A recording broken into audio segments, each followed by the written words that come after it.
Hello there, and welcome to Live with Sujay, Headliners of Hope. That's people from the East End who are doing marvelous things, who have done marvelous things. And we're here in Sag Harbor today, in really Wayne Scott, taping, and we're all the way live and in living color. Thank you for joining us. And today I'm excited, delighted, ignited to have former Mayor Jim Larocca of Sag Harbor, New York. Welcome. And I'm glad to be here. It's good to see you. Thank you. It's good to be seen, as they say. After COVID, like who saw each That's other, right. right? That's right. So I want to just say June of 2021, you came to our community's meeting as your guest, and then we were celebrating 4th of July, and then I met you. I want to thank you because you were so down to earth. It was almost like we had been brother and sister for life. Yeah. And then about a week later, you were sworn in as mayor. And John Steinbeck Field, is that? John Steinbeck Park. So tell me about what it felt like to become the mayor of Sag Harbor. It felt great. I have had a career in public service. Mm-hmm. I spent 7 years on Capitol Hill, mostly working in the New York congressional delegation. Yes. So I worked in that delegation when we had everybody from Jack Kemp out in Buffalo, NFL quarterback, Mm-hmm. to Bella and Shirley and Oh, wow. So you were and with Ed history. Koch and everybody in between. And I'll tell you what, that's a long time ago now, but those people, as different as they were, one from the next, Mm-hmm. got along better than this Congress now. Wow. So We what do all you? went out to dinner Yes. together once a month Yes. and lunch once a month. And no matter what they argued about, they had friendships outside and all that. This Let's talk environment in about Congress that. is very different now. What made the turn, the change? Because I too remember those days when it was civil. What happened? I have my own theory. Mhm, I don't know sure. if anybody agrees with this, but when television, Mm-hmm. television news started doing these combat shows, Yes. um, Pat Buchanan Yes. and people like that, Mm-hmm. and then Saturday Night Live picked up and made fun of those shows and everything else. Right. But these shows, like CNN Today, describes itself as a news network. But basically, you have 7 or 8 people sitting around a table out talking one another. Exactly. And Finding the worst in and the everybody. roughest they get. I was watching it 2 nights ago, and there's some guy I don't know. He seems to be like the latest conservative voice on that thing. He was unbelievably rude, Mm-hmm. but it was lively. Exactly. So And I it think- makes money for them. And I think with controversy Mm-hmm. and that kind of confrontational politics shown so regularly Yes. that it infects the process all the way down. So I even found in a little old Sag Harbor with fewer than 2,000 people Yes. that frequently at village board meetings, people would come on very, very strong. And I Combative. think Yeah. that they're influenced by what they see. Sure. And I think part of it is people think they're being sophisticated about politics if they sort of act the way they see people on television. Exactly. So Exactly. It's obviously much more complicated than that, but the lessons people get every night. And they're negative lessons. I Yeah. actually turn the news off at a certain time. I won't watch television after my dinner hour. I don't want to go to sleep with those thoughts coming in. And I limit even what I watch during the day as well. But even that combative spirit has gone into all the reality shows. So you can't get a reality show unless you're fighting. I remember the Housewives of Atlanta and the Housewives of these different shows. Unless you're fighting each other, then they don't get ratings, and so you don't get a show. I think that that's a sick society.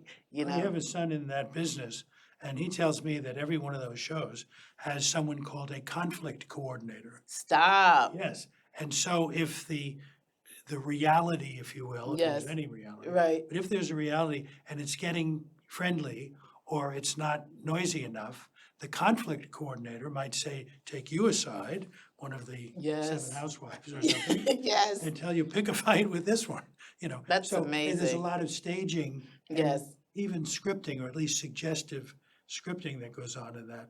That's But really what's happening in politics too. yeah, Some people pull you aside and say, you know what, we're not fighting enough. So let's just fight a little more and just be yeah, compatible. Let's go back to that day, July 6th, I believe it was. We have some photos of you being sworn in at that beautiful John Steinbeck Park. My team here, there you are, and Ed Hay was your deputy? no, the fellow directly behind me was my deputy. He had been the deputy for the previous mayor. That's Tom Gardella. Oh, And he okay, is yes. now the sitting mayor. He Okay, ran unopposed when I retired. yes. And Ed Hay was my appointment to my unfinished term as trustee. Got it, got And it. he was the chair of our effort to write an affordable housing program. Okay. Was he the first African American trustee of the village? No, there was a fellow in the early 80s, John Brannon, or Oh, a Brannon. yes, I'm not yes. sure. John is commonly used in the Brannon family. Yes. So I don't remember which It was one one it of the was. Brannons. I One of the remember that Brannons. But he name. was a very consequential trustee. Mm-hmm. He wasn't a token, he wasn't, Right. he liked being the first, Yes. but he was fully engaged and fully involved. Yes. And this was now 40 years later, our second, you Yes. know. Yes. And Ed has been elected a couple of times now with no opposition as well. Wow. There was a couple other photos. There's one with you with Bill Pickens, who was, we called him the unofficial mayor of Sag Right. Harbor. But there you are making your remarks. But there you are with the leaders of the African American community, President Steve Williams and Lisa Stinson, and Bill Pickens there in the yellow shirt, who's gone on now, who's transitioned. But what does it take in terms of making those relationships? There you are with him. That's his hat. That was the big thing for him. What a wonderful man he was. But what is it? How important are relationships in being mayor with community members? That's the whole story. Hmm. And just a word about Bill.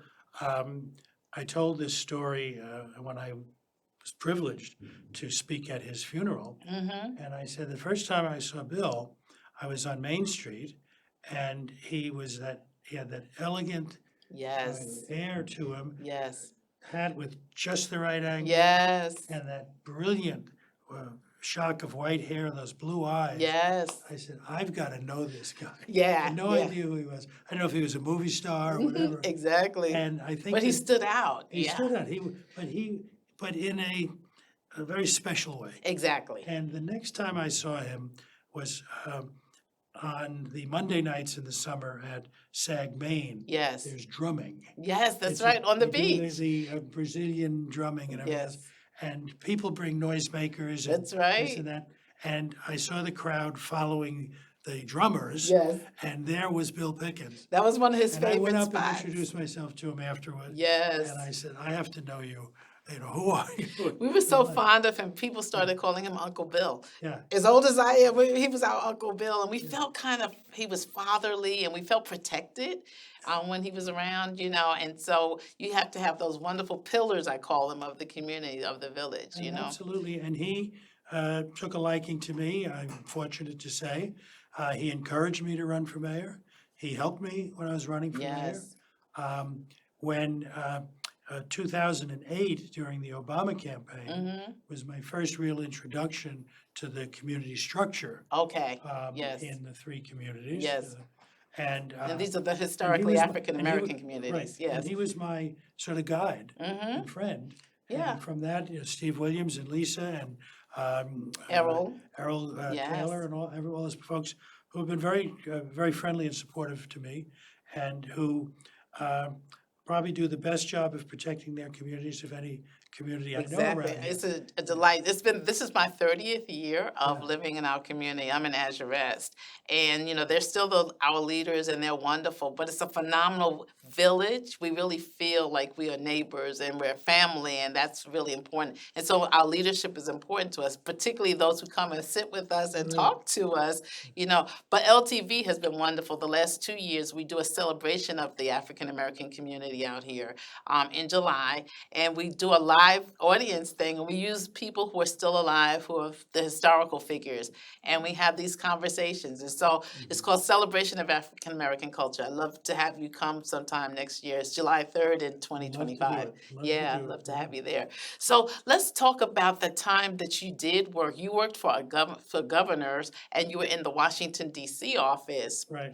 And so many people don't realize that a New York governor has a Washington, D.C. office Right. and has a cabinet there, and you were part of that cabinet.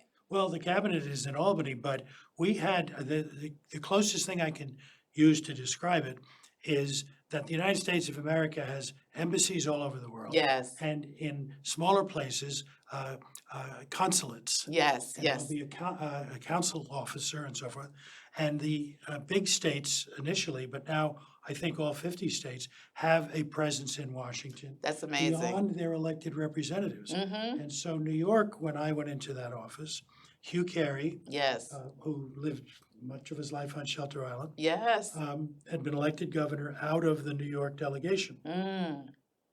He had been the New York member of the Ways and Means Committee. Yes. Very powerful guy. Yes. Great favorite of Governor Rockefeller, who was a Yes. Republican. And I remember Carey was a him. Democrat. Mm-hmm. And when and I had worked in the delegation at that point for about 5 years.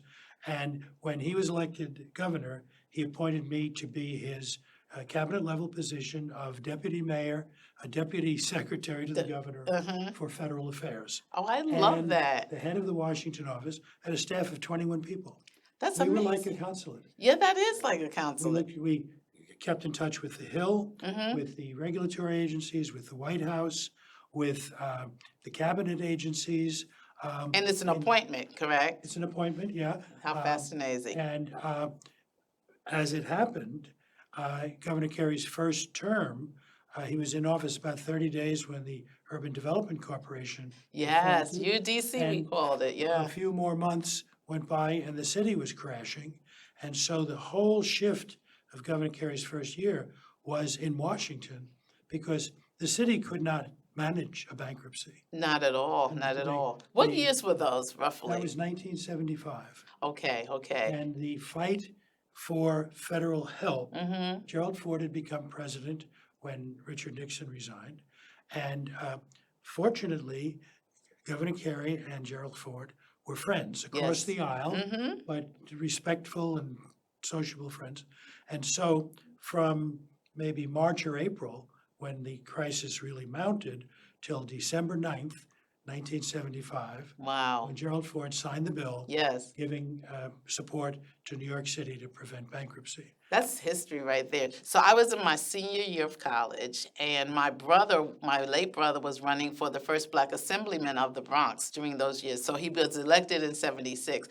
Libertarian line, against the odds, 3 times he had special elections and won. So he became this new figure at 26. What's his name? His name was Charles R. Johnson. Oh, sure. So Johnson in '76 was Yeah. out there, and then Johnson in '78, and so we had 3 campaigns. So that was really my first introduction to politics. And people like Charles Schumer and Ed Towns were assemblymen. So John was they, in the assembly. yeah, and they right. would sit in the living room with my brother coming down from Albany, not knowing that years later I would be in Washington with them. They would be the senior leaders of our nation. But just those relationships that you just never imagine. You had mentioned Governor Rockefeller, who was the first governor whose hand I actually shook. I was a little really? girl. Yeah. And I remember the balloons coming down when he won, and my parents took me to this big hotel downtown on Fifth Avenue. Yeah. But just, those relationships that are ongoing through your life, you never know where you're going to end up, but that's why you're supposed to live right. Right. You know? It's interesting you mentioned Governor Rockefeller. He was vice president by appointment of Gerald Ford. Yes. He wanted to be president, Mm-hmm. but he couldn't get there for Mhm. one reason or another. But his tenure, his republicanism, Yes. I could support. You can support. Exactly. Revenue sharing, Yes. environmental advancement, all of those things. And when I look at him today compared to the hardcore that's now, Ooh. the polls are so separate now. They're so separate. And the Republicans that I knew in the New York delegation Yes. don't fit, or at least in those days, didn't fit in that rough and tumble crowd. If Exactly. anything, we had a couple of firebrands in the Democratic side, but they, like Bella was a firebrand. I But, remember but the hats. you know, It was her but signature. she was terrific. She got things done. Yes. And after a while, I came to realize she always knew how much How gas to far to put go? on. Yeah. You know, Okay. Yeah. so And when to put the pedal to the metal and when to just kind of accelerate a little bit, Bella Abzug, what a name. I did a thing for children last year in school in terms of women you should know in history, and I did Bella Abzug, and so many children don't remember her name or don't know her name. So just the history of those leaders. Shirley Chisholm, they just did a play here at LTV, right. Unbought and Bossed, about her life. This is would have been her 100th birthday. But just so many of those names that really shifted for women entering politics. It was just wonderful and amazing to live during that era. There was a documentary about Shirley, her run for president. Hmm. She was the first African American to truly make a grown-up run, Yes. and And the first and African the American in Congress, woman in first in Congress, but also the first woman to yes, be, as a serious. serious Uh, candidate. and there was a documentary made about that run, and it Mm, was shown here in Sag Harbor, I don't know, 10 years ago. okay. And it only took her story to when the convention, Hmm. and she basically got screwed out of a place on the ballot Yes. by a very Small. unfortunate cabal Hmm. that basically stopped her through the Rules Committee. Oh wow. And it was wrong. Yeah. And, Yeah. but the night that they showed the film here, Hmm. I was asked to reminisce a little bit. And I said, what people don't remember about Shirley, went back to the Congress after that run, was there for another 11 years. Was it that long? And she was a very important figure, and she wound up on the Rules Committee, Yes. which is the committee that controls the legislation to the floor. So It powerful. was chaired by Jim Delaney of the Queens. Oh of my Queens at goodness, the I haven't time, heard that name in a while. and two members of the same delegation. Hmm. But in Shirley's case, it was, so That's she, amazing. her respect and all of that stayed. Yes. And when she retired, it was, another decade plus later. Yeah, she was amazing. I got to meet her, and so I'm just fascinated by her life. So all this summer in Sag Harbor, I took the entire summer off. It was one of those years where I could Good take for you. 4 months, and I feel like running from something. But one of the things people kept asking me was like, "What's your next? What's your next?" When you've had a position of Right. visibility, and I said, "No, it's what's my now." And Right. really just kind of claiming the space that I need to be me. So what's your now? Oh, my now is easy. I'm retired, Hmm. and I've retired from a lot of different jobs. I've had 6 cabinet level jobs in New York State. That So, many. which means that I've retired 6 times. Yes. So when people ask me, what did you do for a living? I'd say, I retired. I That seems love to- it. That's the Yes. thing I do most, and I do it pretty well. Yes. When I finished in Village Hall, I promised the family only one term. Hmm. I only did one term, stepped away. I've made a very clean break. I barely have anything to say publicly about anything. Yes. And in the meantime, I have 6 grandchildren. How all wonderful. lively What do they bunch. call you? They call me Baba. Baba. Okay. I love it. I love it. Well, one of the smart aleck boys calls me Baba Jimbo, and the other one calls me Babalino. Babalina. So Okay. I love it. I there's love it. variations. But Yes. I'm retired. Okay. I am involved in some theater stuff. Hmm. In Yeah. fact, we have something we're putting together here at LTV. How And I had wonderful. done some of that on the side in past lives. We have to let us know so we can make sure we mark it and Oh, it's come gonna and be a big deal. attend. Yeah, I know it's going to be a big deal. So talk about, family life, because a lot of people don't understand public figures. They expect the whole family to be public, but we have to protect those who did not run for office. Talk about what it takes to be in a public office, to protect your family, to protect your own self, and just to those you love. Can you talk a little bit about that? Well, the only elected office I've ever held Hmm. was mayor, Yes. and 5 years before that, in 3 terms as trustee. So I haven't held a major public office, Okay. but I've worked for every modern a Democratic governor in New York, and I know their families, and some we were also close personal friends and all that. Yes, yes. So, um, a couple of times in my tour as mayor, someone would have come up to my wife on the street. Oh It's my a small goodness. town. Yeah, small If we town. don't know each other, we all recognize each other. Sure. And a couple of times, this one guy in particular came up to her and he sort of blocked her a little bit Oh, and body blocked her. started telling her, tell that idiot husband of yours. Wow. And Dale is good. She's quiet, Yes. reserved, but she's strong. So why don't you tell him yourself? I love it. I love it. Yeah, You know, yeah. she says, I'm not the mayor. Exactly. You know? Exactly. So, but in a small place like this, the intimacy of everything Yes. is okay Mm-hmm. most of the time. But part of this new uh, negative policy, negative politics that we have is people want to be as aggressive as they can possibly be. Exactly. And that often feels like bad manners. But sometimes crossing those manners lines, actually, You know yeah. what, it's a little bit of an allergy to Okay, yeah, no problem, because I know the grass was being cut today, and I was like, whoa, what happened? So I realized it. But I was a pastor for 30 years in inner city, and so very popular pastor. But often media would say, you know, we want to put your kids on the cover, whatever. And I was just very protective. I was like, no, I'm the one, you know, so that they could grow up and just have normal kids' lives, watch their cartoons, do their homework. And even with the church, you know, they were like, well, where are your kids tonight? If we had a midweek meeting, like the same place your kids are, you know, Yeah. doing homework and watching TV and eating their dinner, and just really protective of them. And so that they had their time to become the men they now are. So now they're 32. I just came back from Atlanta for the 32-year-old's birthday. I had to shop for the groceries, still cook his favorite meal. He was like, thank you, Mom. They still are You're babies. still mom. Yeah. They're still mom. And Yeah. you know You'll what, I always be love mom. it. I love Yeah. it, yeah. But I'd say in Sag Harbor, 99% of the interaction, the interface I had as mayor was fun. It was Yeah, pleasant. yes, And you mentioned Steinbeck Park.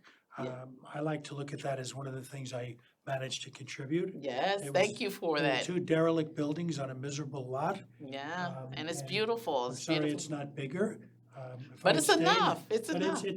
and look at, if you've been down to the festivals. Yes, It really works as a park, as a place. And exactly. because of its position on the waterfront, you know, now we've got benches and Which is little so nice, amphitheater there. yes. I sit So, there often. And did you sit on my bench in front of 42 Main Street? Have I you? think the first time we chatted. All was right, right and we there. took a picture, We did. 42 Main Street. Yes, we did. Yeah, I love it. So this is what I ask. This is called Headliners of Hope.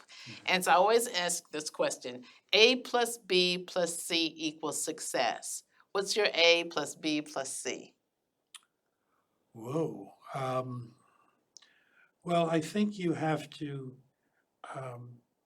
have a focus and a goal, Mm-hmm. multiple foci. Yes. And goals. You have to stick to them. Okay, Nothing is promised to you. You have to work for it. yes, I love that. I was drawn to public service my whole life. Yes. Right out of college, I was a naval officer. Oh, thank you for your Um, service. Thank you.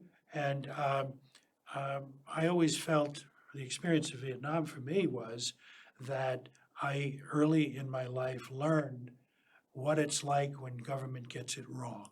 Mm. And And Vietnam, sometimes government gets it and boy, wrong. did they get it wrong in Vietnam. Mm-hmm. And mistakes were apparent and all that. So the first place I worked after that was for a New York member of Congress. Oh, on wow, Capitol Hill. wow. And so, but I wouldn't have articulated it that way. I was just drawn to politics. Yeah. It's always interesting to me. I was a political science major, Okay. but clearly I was much more focused and ambitious. But I never had the fire to run in my own right. Okay, okay. And a lot of the people I knew who did, and very successfully, had sort of a richer Yeah, you, stove in there. yeah, that than I real did. fire in the belly, But yeah. I always enjoyed the jobs where, as long as I was doing something that had value publicly. That's important. And so I was, the Washington office involved in everything, Yes. the New York City bailout, Then for 6 years after that, I was the Secretary of Energy, Commissioner of Energy for the state Oh, my during goodness. all the energy crisis. Oh, and we needed you, so thank you. So when we had gas lines, that was my fault. Yeah. When the prices went over $1, that was my fault. Okay. So somebody said to me, "We have a new energy czar." Actually, I was the first state Yeah. energy czar, and we all know what happened to the czars. Yeah, exactly. Yeah. Czars So go. I didn't lose my head, but No. it could have happened. So let me ask you, are you hopeful, and what are you most hopeful about in our last minute or so? That we come to our senses politically, and that maybe this election, we are seeing some of the worst political activity and campaigning and all of that we've ever seen, and that maybe the outcome will have taught us a lesson, Mm-hmm. that we can't do our politics like this and be the democracy that we've been. Right. I know everybody I know is discouraged.